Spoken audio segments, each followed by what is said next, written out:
it is a little complicated. Mm-hmm. Sometimes we do the best this or our favorite this. This one is kind of like stands to have the biggest upgrade if the Achilles heel is fixed. Exactly. Which I realize is a really snappy thing that just rolls right off the tongue. And before we get into it, we're not necessarily saying, and here's how I would fix it. We're saying, here's the heel, here's the again, not the fatal flaw. These are great games. They're not killed by these things. But man, if we could tend to that somehow, again, not saying that we know what it is, wow, that would be really, really something. And we need to mention, we mentioned it earlier, these aren't bad games. Right. These are, in fact, quite good games, or games that we very much enjoy, that for that reason, we can't help but notice that little thing that we want to see, you know, oh man, it's almost like you're so close to being great, though. It's like, maybe this game doesn't even know what's wrong with itself. Or maybe the person that created this, like, really just had some kind of blind spot. And again, otherwise a great game. And that one thing just sort of sneaks in and slips through. And it doesn't even sully the experience at all. But it's just like... And important to mention, maybe this is just our subjective opinion and the game's fine the way it is. And we just need to deal with it. But without further ado, we're gonna split this top 6 list because, you know, we didn't necessarily have 6 each of our own. We're not trying to rag on a bunch of games. We've been having this conversation and we agree on these. You know, I have one in here that Connor actually hasn't played, and I'll take that one. But Connor, get us started. Of these 6 games, number 6 on your list. Maybe the Achilles isn't so glaring. Maybe the game's pretty great already, but, you know, we can see a little bit of an upgrade. Maybe the 6th highest upgrade. That's right. If it right. got adjusted. So, close call. I'm talking about Glow, which I actually realized was featured in the last video. Guys, in the last conversation about Perfect Pace. This is just for YouTube. Connor has played more games than just Glow. That's true. I just want that to be said. To be known. It's like, wait, is this just the Glow podcast? Yeah. So Glow sits in this weird place, I think, on this list, and also in my gaming library. I don't own this game. I've played it only twice, maybe 3 times. People who are friends with me don't tend to need to own games. That's true. That's true. But what happens with Glow, and I think it's different from all of the other ones on this list, is that something just really feels like it's missing. That it feels like the integration of the theme is just lacking just ever so slightly. And the whole theme of Glow is you've got these fantasy creatures, and the idea is that you're attempting to restore color to your fantasy realm. And so that color comes in these little spots on the board that are different elements and from the dice that you're rolling. But I've said it every time that if Glow could somehow integrate color into the creatures that you get, and you can see some of them on the back of the box here if you're watching this on YouTube, they're all black and white, and they're always black and white, and they won't ever be restored to color. And that always just feels like something that's missing. Like, oh, they had this opportunity to create this like full integration of theme where once I have this character, somehow I flip him over to the color side after I collect so many elements, and he becomes even more powerful. And that satisfying flip of the card would just be like, oh yes, I got him back to the color side. First of all, it sounds like you love Tableau builders, because that is just like a classic, like, let me upgrade my Tableau. Connor doesn't love Tableau builders. Tableau builders. This conviction isn't there for me, but I love that it's there for you. Because from the first time you played this game, that was one of your big takeaways. Our list will have... my next one, actually, a little bit. Doesn't have a ton to do with theme. We're really talking a lot about mechanics. But this is one where it's like, I want a mechanic that brings the theme in even more. I love your scrap on this. I really like Glow, and it's really that. It's like, man, this is really just missing that. And it doesn't need fixed, but it would just be the icing on the cake for me. So, Rodney, go ahead. Lead us into number 5. Okay, my number 5 is one that Connor has actually not played, so this is kind of my own personal conviction. One of the very first games that sort of got me into board gaming. I've said before, Ticket to Ride was my first probably hobby game I played. Shortly after that, I was like, I wonder if there's any, like, that was so cool. It was a board game, but it was kind of long but fun. There's some strategy. I wonder if there's any good board games for Marvel. Now, if you're listening in 2022 or beyond, you're like, oh, there are 1 million Marvel board games. But in 2016, 17, there weren't quite as many. One of the main ones was Marvel Legendary. And it's a deck building game. And really big. They still are making content for it, new content, new expansions and stuff. I've legitimately never seen anything for it. Yeah, well, it still exists. It's real. But I did fall in love with Marvel Legendary, but I quickly fell out of love with Marvel Legendary when they started, making other games. Hello, right. Marvel Champions, how you doing? The thing that I think separates Marvel Legendary in a negative way, it is fun. It's fun getting to see your favorite Marvel characters show up in your hand, to use them in a thematic way. Wolverine, when he there's a card in the game that's like a wound. It takes up space in your hand, like a lot of deck builders. Well, Wolverine can use his wounds to do something cool because he's like regeneration. So it adds in stuff like that, like you would expect from a Marvel game. There's two things. So he has 2 Achilles heels, which is leaving him with no good heels, unfortunately. His legs are in rough shape. This guy's hobbling. One is that it's semi-co-op, which I haven't, and maybe someone can tell us in the comments, I haven't seen that done well. Be a co-op or be nothing, is what I say. We haven't played one of the most well-regarded semi-co-op games, Archipelago. I'll give that caveat. I'm really interested in playing Archipelago. I didn't realize it was semi-co-op. Semi-co-op. Yeah. Anyways. Duly noted. Yeah. How about that? We'll keep that with an asterisk. Marvel Legendary semi-co-op. So basically, you're trying to beat these big bad guys all together as a team, but you're also keeping track of points that you get across the game. Meaning there are moments where you'll do something suboptimal for the team because you want to get points, and that just doesn't feel like anything thematic. I guess I'm bringing theme in a little bit too. Like what Avenger would do something? Yeah, probably. Which you can play Trainee. as Deadpool. Yeah. Trainee. The other thing is, I think the game would benefit if the way it works is you choose 5 heroes, you shuffle all the hero cards up, and the display of like market or whatever of cards you can take could be any of those heroes. Okay? And it could be their weakest card, their strongest cards coming out randomly. There's 5 that you're shuffling together? Ooh. And I think, well, depending on player count, there could be more or less, I think, but I think the game would benefit if instead of starting with a hand of, you had like shield agents and shield troopers, they're like your starter cards. What if you just started with a hand that was a hero, right? I'm going to be Thor, I've got Thor's starter deck. You're going to be Black Widow, you got Black Widow's starter deck. And that's like what we play, and we're starting out, thematic. And then maybe the characters we're adding are a shuffled up combination of cards. So I think if either of those two things happened, it would be a game that I'd want to come back to more, I'd want to collect more, I'd want to play more. And as it is, I just want to play Marvel Champions because I get to be one character, and I know that we're cooperating to try to defeat that villain. Hard stop. And ultimately, I think what you're saying is with these Achilles heels, plural, Marvel heelses. Thank you. Marvel Legendary has lost a spot in your collection, and would otherwise. You know what? Twice.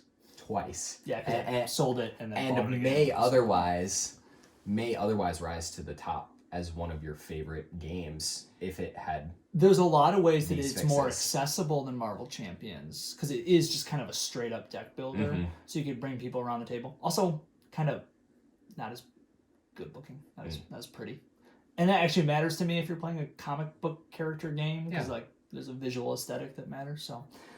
Number 5 for us, Marvel Legendary. Yeah. So number 4, this was one of my picks. This is a fully cooperative game. This is Burgle Bros. So Burgle Bros was a game that Rodney now looks at me with much respect because I owned this game for about 4 weeks, played it 3 times, sold it, and made $5. That's how you do it. Folks, if you're keeping track at home, that means Connor was paid $5 to play a game 3 times. Can't beat that. That's what we're in here for, right?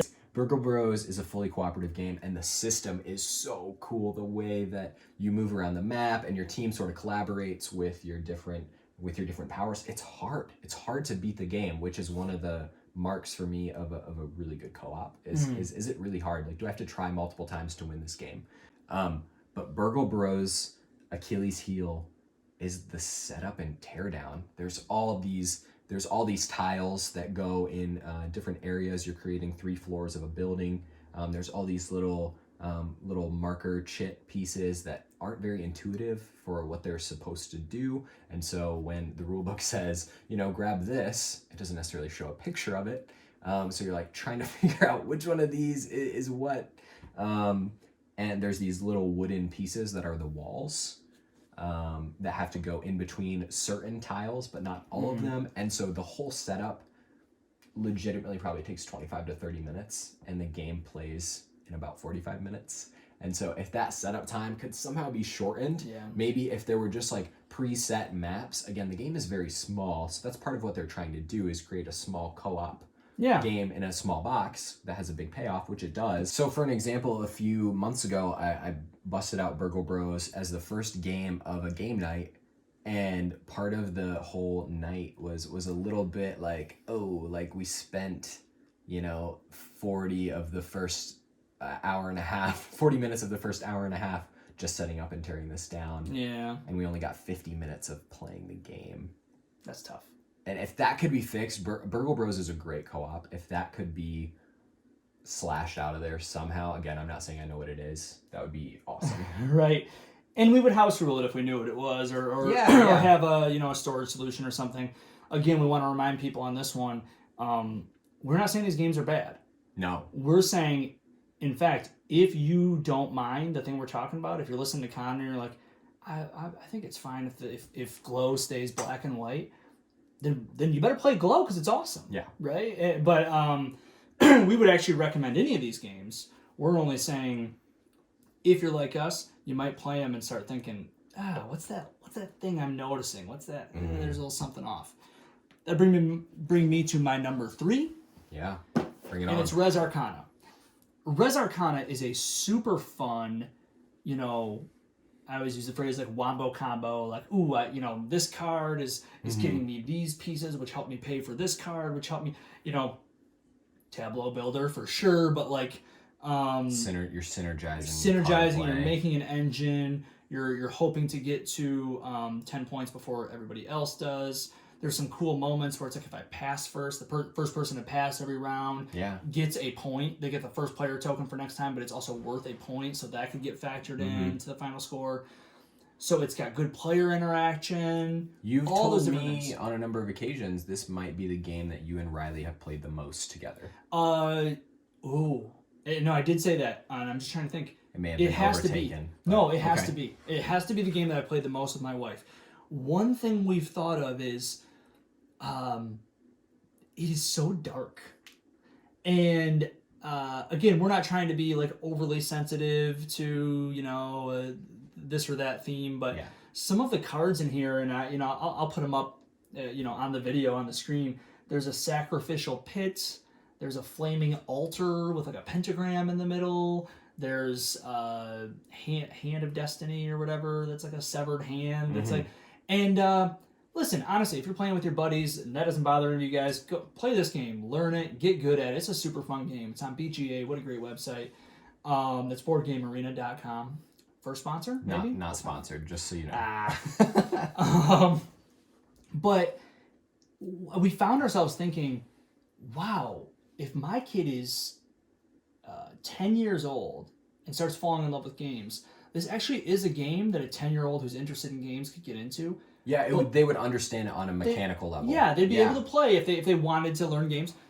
Would I let a 10-year-old look at all these cards? And again, if you're hearing this and it's not your sensibility or whatever, you don't think it's a big deal, we're not trying to moralize, okay? The illustration team behind Res Arcana, whether it was Tom Lehman or somebody else who chose some of the different theming, we're not trying to moralize, we're not trying to judge. We're just saying, as Deadpool said to Cable in Deadpool 2, God, you're so dark. Are you sure you're not in the DC universe?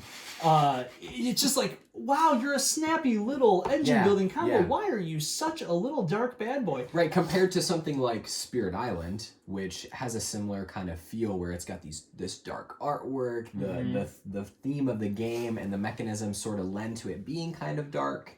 And so it matches itself in that way. Res Arcana doesn't do that. It's a snappy, quick little card game. Most of this game is generic fantasy. It's not anything that you'd be like, oh no, I don't want my son to see the chalice of life. Like, no, well, but it didn't necessarily have to be a full retheme, but maybe some artwork. It just, I don't know. It's one of those. It's just it's pretty macabre. We're gonna move on quickly. And boy, are we going to move on quickly. Hello, I am the disembodied editing voice, and I'm just going to let you know we're cruising past this second one here. Our pick was Clank and, the original Clank and Clank in Space, but we got a little bit confused. We talked about it beforehand, and this first part here, we kind of got some stuff wrong, and we're referring to one game when we meant the other. So I'm going to fast forward us a little bit ahead to the part where Connor will talk about one Achilles heel and I will talk about the other, and I think we get it closer to right. Clank is kind of this quirky game. It's like spoofing a lot of things. Like a lot of the card names are like spoofs of Star Wars characters. Yeah. And what they're saying on the cards sometimes is like, it's so complicated. And the sort of math that I have to figure out is like, is this card worth buying because it does this? And I don't even know when I'm going to be able to use it. Yeah. And it's like, okay, well, that doesn't match up with like this picture of this giant slug that's making fun of Jabba the Hutt. Like, maybe there's something that could be toned down a little bit as far as what this card actually does and my understanding of how it fits into the game.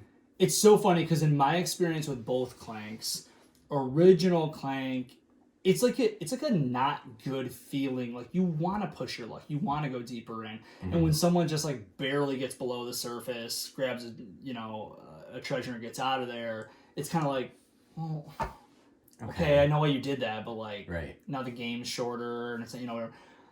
But I think the cards are pretty straightforward, and then I think Clank in Space, which is like meant to be fixed the one problem and creates this new problem because it has like card suits that will chain with each other, but then you got to figure out how do they and stuff, and it can feel like that thing I said earlier where like this might be more complicated than what this game is presenting. That's exactly what it is. And I wouldn't say most of the game is that way, but again, we're talking about Achilles heels where there's like this moment where it's like, gosh, we would be having so much fun if we weren't already on hour 2 and I'm trying to figure out what these cards mean. Yeah. You know what I mean? Yeah, like my brain is burnt at the point that I'm, in hour 2 trying to read the text on this and figure out what it does. So if we just combine the two in the right way. Not the wrong way, because the wrong way would be a bad little Frankenstein monster. Right. Yeah. That's right. So that's Clank or Clank in Space. Pick the Achilles heel, pick the game. They both seem to have one of the two. We're getting into number 1 now. And which is the genesis of the whole conversation. This is playing this game made us think of this conversation. We thought, what do you do? How do you solve a problem like Moonrakers? This is a game that I have simultaneously considered keeping forever, upgrading, components of, trying to get a play in whenever I can, and selling. Now, some of that's because I'm me, but some of that is because this Achilles heel is just, it's this glaring blemish on an otherwise fantastic game. For me, perfect. Yeah. Like, I love negotiation. That's part of it. Hey, semi-co-op. We talked about that a little bit. You never... Yeah, maybe it's hard to say if it's fully semi-co-op or not. You always know you're trying to win, which is a little bit different than like, maybe we'll try to win together and I'll do a little better. But basically the premise of Moonrakers is you're going to put out contracts and you're almost always going to need the help of players around the table. And so you negotiate. A contract will have a reward and you say, maybe it has 2 victory points and 7 coins. So before you go in, you say, okay, well, I'll help you, but I want 5 coins and 1 victory point. Like, whoa, that's like too steep for my taste. So you negotiate a little bit. Now, we can understand that some of that is going to make the game take a little longer than you would think. But that's not really it. It's really, because we didn't deliberate a ton on that. No, and the negotiations felt like everyone had the chance to be a part of it. There's certain negotiation games where it's like, no, I'm out on that. And it's pretty quick, but most people want to be in on most deals if they think they can help, because part of the system of Moonrakers is it's a deck builder and you need certain cards to even be able to come in on the mission. So like if you're out, you're out. Yeah. And the people that are in are like, no, they're fighting for their spot. And I looked on the box, it said 60 to 120 minutes. It's 120 minutes every time. We've never played a game of this. We've never played a game of this less than 2.5 hours, and that's the Achilles heel. Now, we just got done talking about pace in our last episode. It's a lot of that. It's kind of like this, long isn't necessarily bad, but this game feels like it should be a snappy 45-minute to an hour game. Get in, get out, maybe play a second one of. We have never considered playing a second game of this right after Libertalia. We could have played a second one of that. And I would have. Yep, for sure. We've never thought about it. And a game this good... It should invoke that feeling. It should feel this good. It should feel like that was a good game. We get to the end of a game of Moonrakers, and I feel kind of grimy. Like I feel like I should be washed and ready for bed now, because the end of our last game of Moonrakers was one of the greatest moves I've ever pulled in a board game, and I didn't even feel like I got to sit and appreciate like how clever I was, which is a thing I love to do. Because the game should have ended 3 points ago. Oh my gosh. You only played to 10 points. Remember that game? We only played to 7 points. Oh, that's right. And it still felt like we house ruled the game, and it still was too long. So we're gonna house rule it again, and what we do is there are some cards that you can gain throughout the game that give you like a special, hey, if you bring me along on this this mission, I can help you draw more cards or something. Yep. We're gonna start with that. Yeah. We're going to give people each a card to start with so that maybe that gets kind of things moving a little bit faster. Right. We got to do something, because this game is too plotting. It's too, like, how are we still here? How are we still doing this? And it's too freaking good to feel that way. Achilles heel. So that one we did try to come up with a solution. Yeah, there were a couple. So much. We love Moonrakers so much. I think the ones that we've talked about enough were the one. I mean, Glow and Moonrakers were really the ones where it was like, change this thing. It's pretty obvious. Like that's gotta change. So yeah, thanks for joining us for our discussion on Achilles heels in board games.